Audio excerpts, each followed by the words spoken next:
നമസ്കാരം. സമൂഹ മാധ്യമങ്ങളിൽ ഇറാനെതിരെ വലിയ പരിഹാസങ്ങളാണ് ഇപ്പോൾ നടക്കുന്നത്.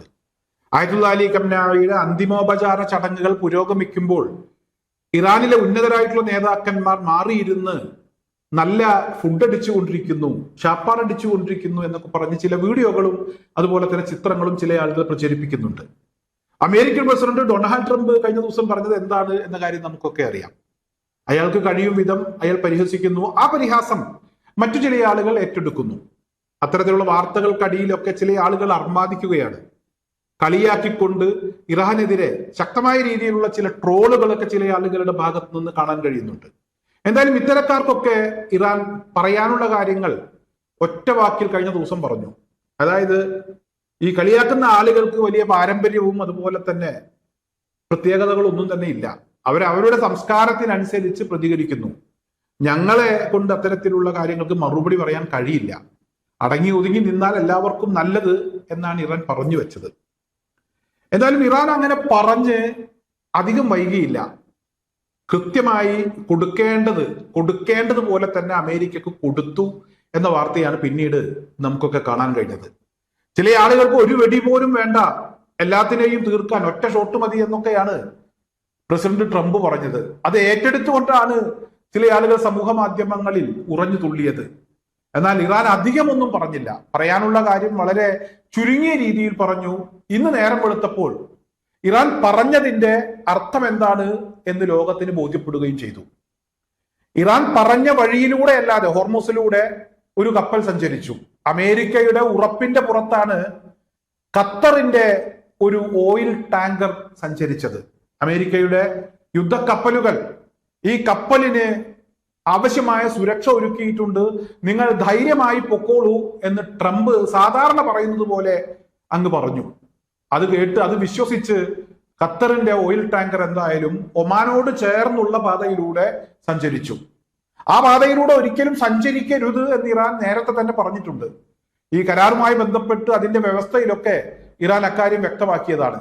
എന്തായാലും ആ പറഞ്ഞതൊന്നും മുഖവിലക്കെടുക്കാതെ, അതിനൊന്നും വില കൽപ്പിക്കാതെയാണ് ഈ കപ്പൽ അതിന് തോന്നിയ വഴിയിലൂടെ പോയത്. എന്തായാലും അമേരിക്കയുടെ സുരക്ഷ ഇറാൻ അതങ്ങ് തീർത്തു കൊടുത്തു.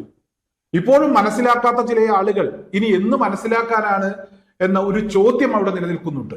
അതായത് പലപ്പോഴും അമേരിക്കയുടെ പുറകെ പോകാൻ ശ്രമിക്കരുത്, അഹങ്കാരികളായിട്ടുള്ള ആളുകളെ കണ്ട് അറബികൾ തുള്ളണ്ട എന്ന് ഈ ആയത്തുള്ള അലി ഖംനായിയുടെ സംസ്കാര ചടങ്ങിനോടനുബന്ധിച്ച് പോലും ഇറാൻ പറഞ്ഞു.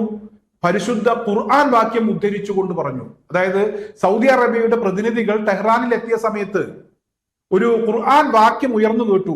ആ ഖുർആൻ വാക്യം ഇന്ന് വലിയ ചർച്ചയാണ്. അതായത് ചില ആളുകൾക്ക് അവർക്ക് വലിയ ശക്തിയുണ്ട്, അവരുടെ കൂടെയാണ് എല്ലാവരും എന്നൊക്കെ തോന്നും. പക്ഷെ ദൈവത്തിന്റെ സഹായം സത്യത്തിനു വേണ്ടി പോരാടുന്ന ആളുകൾക്കായിരിക്കും ലഭിക്കുക എന്നാണ് ആ ഖുർആൻ വാക്യത്തിന്റെ അർത്ഥം. ബദർ യുദ്ധ പശ്ചാത്തലത്തിൽ ഇറങ്ങിയ ഒരു ഖുർആൻ വാക്യമാണ്. എന്തായാലും അങ്ങനെയൊന്നും പറഞ്ഞിട്ടും പരിശുദ്ധ ഖുർആൻ ഉദ്ധരിച്ച് കാര്യങ്ങൾ വിശദീകരിച്ചിട്ടും ചില ആളുകൾക്കൊന്നും മനസ്സിലായില്ല. ഇറാൻ കൂടുതലായൊന്നും പറഞ്ഞില്ല. ഒരുപാട് ആളുകൾ, കോടിക്കണക്കിന് ആളുകൾ ആയത്തുള്ള അലി ഖംനായിയുടെ സംസ്കാര ചടങ്ങുമായി ബന്ധപ്പെട്ട് അതിൽ പങ്കെടുത്തുകൊണ്ടിരിക്കുമ്പോൾ ഇസ്രായേലിന്റെ ഭാഗത്തു നിന്ന് ഒരു ആക്രമണ ഭീഷണി നിലനിൽക്കുന്നുണ്ട്, അമേരിക്കയുടെ ഭാഗത്തു നിന്ന് ഒരു ആക്രമണ ഭീഷണി നിലനിൽക്കുന്നുണ്ട്. ചതി ഏത് സമയം വേണമെങ്കിലും സംഭവിക്കാം. അത് ഇറാന് പ്രതീക്ഷിക്കുന്നുണ്ട്, ആ പ്രതീക്ഷ അവർക്കുണ്ട്. അതുകൊണ്ട് തന്നെ അവർ കൃത്യമായി വളരെ ശ്രദ്ധയോടുകൂടിയാണ് കാര്യങ്ങൾ ചെയ്തുകൊണ്ടിരുന്നത്.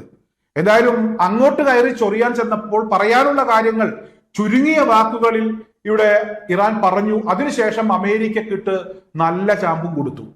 എന്തായാലും ഇതുവരെ തിരിച്ചടിക്കുമോ, ഏത് രീതിയിൽ തിരിച്ചടിക്കും എന്നുള്ളതിനെ കുറിച്ച് അമേരിക്കയുടെ ഭാഗത്ത് നിന്ന് ഒരു പ്രതികരണവും ഉണ്ടായിട്ടില്ല. അമേരിക്കൻ യുദ്ധക്കപ്പലുകളൊന്നും ഞങ്ങൾക്ക് മുന്നിൽ ഒന്നുമല്ല, ഞങ്ങളുടെ പക്കൽ ചില പ്രത്യേക ആയുധങ്ങളുണ്ട് എന്ന് ഇറാൻ നേരത്തെ തന്നെ പറഞ്ഞിട്ടുണ്ട്. എന്തായാലും അവരുടെ ആയുധം അവരുടെ ആത്മവിശ്വാസമാണ്. അതൊരിക്കൽ കൂടെ അവർ തെളിയിച്ചു എന്നതാണ് ഇപ്പോഴത്തെ സാഹചര്യത്തിൽ മനസ്സിലാക്കാൻ കഴിയുന്നത്.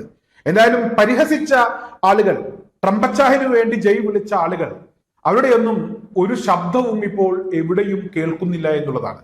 എന്നാലും സമൂഹ മാധ്യമങ്ങളിൽ അമേരിക്കൻ പ്രസിഡന്റ് ട്രംപിന്റെ പരിഹാസത്തിനുള്ള മറുപടിയാണ് ഇറാൻ കൊടുത്തത്. മറ്റു ചില ആളുകളുടെ പരിഹാസം എന്ന് പറയുന്നത് ഒരു ഭാഗത്ത് വിലാപയാത്ര നടക്കുമ്പോൾ ഇറാനിലെ ഉന്നതരായിട്ടുള്ള നേതാക്കൾ ഷാപ്പാറടിക്കുന്നു എന്നൊക്കെയുള്ള പരിഹാസമാണ്.